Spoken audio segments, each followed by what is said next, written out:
নমস্কাৰ মোৰ নাম মিতালী কুমাৰী আশা কৰোঁ তোমালোকে সকলোৱে ভালে আছা আজি আমি হিন্দী বিষয়ৰ অধ্যায় নং 6 ভাৰতীয় সংগীত কি এক ঝলকৰ দ্বিতীয় ভাগটোলৈ তোমালোকৰ ওচৰলৈ আহিছো আমি প্ৰথম ভাগটোত অকমান পঢ়ি আহিছো আমি দ্বিতীয় ভাগটো এবাৰ চাওঁ আহা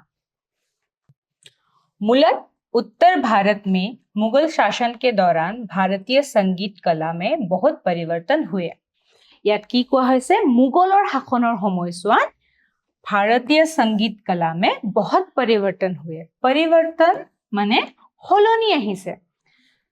हमारी भारतीय संगीत की परंपरा कब से चलती आ रही है वैदिक टाइम से वैदिक पीरियड से चलती आ रही है लेकिन मुगल शासन के टाइम पर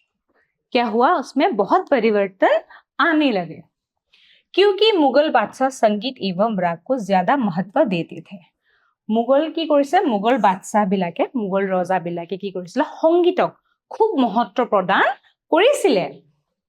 उदाहरण स्वरूप अकबर के समय संगीतकार तानसेन ने संगीत की धारा को अलग बनाया এতিয়া প্ৰশ্ন আহিব পাৰে যে तानसेन কোন হয় গতিকে উত্তৰটো হ'ব तानसेन আকবৰৰ সময়ৰ এগৰাকী বিখ্যাত সংগীতকাৰ আকবৰৰ সময়ৰ এগৰাকী বিখ্যাত সংগীতকাৰ তেওঁ কি কৰিছিলে তেওঁৰ সময়ত কি হৈছিল সংগীতৰ ধাৰাৰ পৰিৱৰ্তন আহিছিলে ঠিক আছে बाद में भारतीय संगीत पर ईरान फारस अरब आदि देशों के संगीत का भी प्रभाव पड़ा मुगলৰ সময়ছোৱাতে কি হৈছিল যে ইৰাণ ফাৰস আৰব আদি জগাৰ আদি ঠাইৰ সংগীতৰ প্ৰভাৱো ভাৰতীয় সংগীতত পৰিছিল ঠিক আছে इस तरह भारतीय संगीत का विकास हुआ এনেদৰে কি হৈছিল ভাৰতীয় সংগীতৰ বিকাশ হৈ গৈছিল প্ৰথমতে কি আছিল বৈদিক কালৰ পৰা আৰম্ভ হৈছিল তাৰপিছত মুগল আহিলে মুগল আহাৰ পিছত মুগলৰ যেটো সংগীতৰ প্ৰভাৱ হেইটো ভাৰতীয় সংগীতত পৰিছিল লগতে কি হৈছিল ইৰাণ ফাৰস আৰব আদিৰ দৰে বাহিৰৰ ঠাইৰো সংগীতৰ প্ৰভাৱ কি হৈছিল ভাৰতীয় সংগীতত পৰিছিল আৰু এনেদৰে কি হৈছিল ভাৰতীয় সংগীতে সেই বৈদিক কালৰ পৰা বৰ্তমানৰ অৱস্থা মানে বিকশিত হৈ বৰ্তমানৰ অৱস্থা পাইছে नेहा ने स्नेहा की बात को आगे बढ़ाने के लिए फिर पूछा नेहाই কি কৰিছিল স্নেহাৰ কথাটো আগবঢ়াবলৈকে আকৌ প্ৰশ্ন কৰিছে उसने क्या किया फिर पूछा भारतीय संगीत की कितनी धाराएं हैं अर्थात भारतीय संगीत की धाराएं कितनी है কিমানটা ধাৰা আছে তেওঁ কাৰণ নেজানে গতিকে তেওঁ সুধিছে और ये क्या क्या है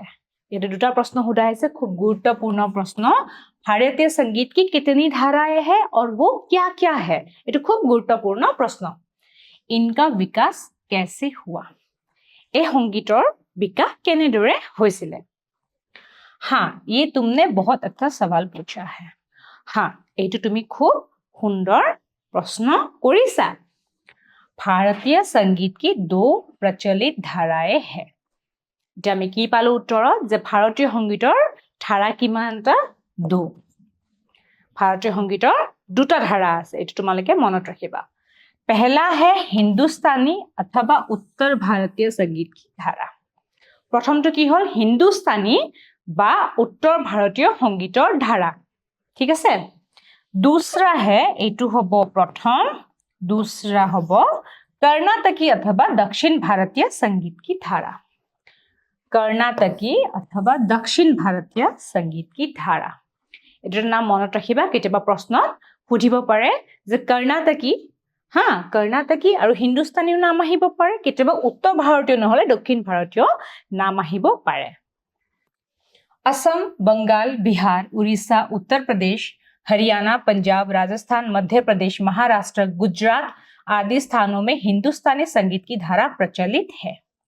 এটা नेक्स्ट प्रश्न আহিব পাৰে তোমালোকৰ हिंदुस्तानी संगीत की धारा का प्रचलन कहाँ है ठीक है असम बंगाल बिहार उड़ीसा उत्तर प्रदेश हरियाणा पंजाब राजस्थान मध्य प्रदेश महाराष्ट्र गुजरात आदि स्थानों पे हिंदुस्तानी अर्थात उत्तर भारतीय संगीत की धारा का प्रचलन है ইয়াৰ পৰা আৰু তোমালোকৰ বিভিন্ন ধৰণৰ প্ৰশ্ন আহিব পাৰে যেনেকৈ তোমালোকক অকল এটাই দিব পাৰে যে অসমৰ সংগীতৰ ধাৰাৰ প্ৰচলন মানে কোনটো ধাৰাত আহিব অসমত যোনটো সংগীতৰ ধাৰা প্ৰচলিত হৈ আছে সেইটো কোনটো ধাৰাত আহিব উত্তৰ ভাৰতীয়ত আহিব নে দক্ষিণ ভাৰতীয়ত আহিব গতিকে আমাৰ উত্তৰটো কি হ'ব উত্তৰ ভাৰতীয় বা হিন্দুস্তানী তেনেদৰে বাকীবিলাক ঠাইৰো নাম আহিব পাৰে গতিকে তোমালোকে এইখিনি বস্তু ভালকৈ এবাৰ চাবা दूसरी ओर तमिलनाडु आंध्र कर्नाटक केरल आदि स्थानों में प्रचलित संगीत की धारा को कर्नाटकी अथवा दक्षिण भारतीय संगीत कहा जाता है एटी आमी हिंदुस्तानी तो पढ़िलु एटी आहिब तमिलनाडु आंध्र कर्नाटक केरल आदि स्थानों में जो संगीत की धारा प्रचलित है उसे क्या कहा जाता है कर्नाटकी अथवा दक्षिण भारतीय संगीत की धारा ये तुम्हालोকৰ একে প্ৰশ্ন আহিব পাৰে ধৰা সুধিব পাৰে যে আন্ধ্ৰাত কোনটো সংগীতৰ ধাৰাৰ প্ৰচলন আছে উত্তৰ ভাৰতীয় নে দক্ষিণ ভাৰতীয় বা হিন্দুস্তানী নে কৰ্ণাটকী গতিকে আমি কি কৰিব লাগিব ইয়াতে লিখিব লাগিব কৰ্ণাটকী বা दक्षिण भारतीय ठीक है बुझी पाइसा भालके नेक्स्ट आमी जाऊं इस संगीत के स्वरों का उच्चारण हिंदुस्तानी संगीत की तरह नहीं होता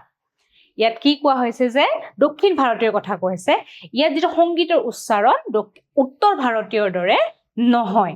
ঠিক আছে हिंदुस्तानी সংগীতৰ দৰে নহয় इसके ज्यादातर गीतों की भाषाएं तमिल तेलुगु और मलयालम आदि है কৰ্ণাটকী যেটো সংগীতৰ ধাৰা সেই ধাৰাটোৰ ভাষাটো কি হয় ভাষাটো মেইনলি হয় তামিল তেলুগু মালায়ালাম আদি এখিনি বস্তু তোমালোকে এবাৰ ভালকে চাবা ইয়াত বহুত ধৰণৰ কোৱেশ্চনছ আহিব পাৰে दूसरी ओर हिंदुस्तानी संगीत के गीतों की ज्यादातर भाषाएं ब्रज हिंदी और उर्दू आदि है এতিয়া আমি কৰ্ণাটকীৰ সংগীতৰ ধাৰাৰ ভাষাটো চালো এতিয়া আমি উত্তৰ ভাৰতীয় বা হিন্দুস্তানী সংগীতৰ ধাৰাৰ ভাষাটো চাম ভাষাবিলাক কি হয় ব্ৰজ হিন্দী বা উৰ্দু ঠিক আছে এই ভাষাটো তোমালোকে প্ৰশ্ন আহিব পাৰে যে হিন্দুস্তানী সংগীতৰ ধাৰাৰ ভাষাটো কি বা হিন্দুস্তানী সংগীতৰ যে প্ৰচলিত আছে তাৰ ভাষাটো কি হয় বা কৰ্ণাটকীৰ ভাষাটো কি হয়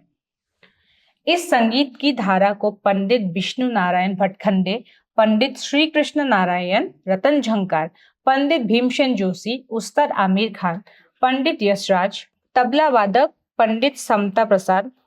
सरोद वादक अली अकबर खान पंडित गणेश प्रसाद मिश्र शहनाई वादक उस्ताद बिस्मिल्लाह खान बांसुरी वादक हरिप्रसाद चौरसिया और सितार वादक पंडित रविशंकर आदि महान लोगों ने आगे बढ़ाया है যেটো ভাৰতীয় সংগীতৰ ধাৰা এই ভাৰতীয় সংগীতৰ ধাৰা এই মহান কলাকাৰসকলে শিল্পীসকলে এই ধাৰাটো আগবঢ়াইছে এই ধাৰাটোত অৱদান দিছে তেওঁলোকৰ যথেষ্ট অৱদান এই ধাৰাটোত আছে এই নামখিনি তোমালোকে এবাৰ মনত ৰাখিবা नेहा बीच में बोल उठी स्नेहा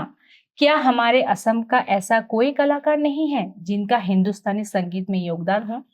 এতিয়া নেহাই আকৌ স্নেহা সুধিছে যে আমাৰ অসমৰ এনেকুৱা কোনো নাইনে যোনে ভাৰতীয় সংগীতৰ ধাৰাত অৱদান আগবঢ়াইছে স্নেহানে উত্তৰ দিয়া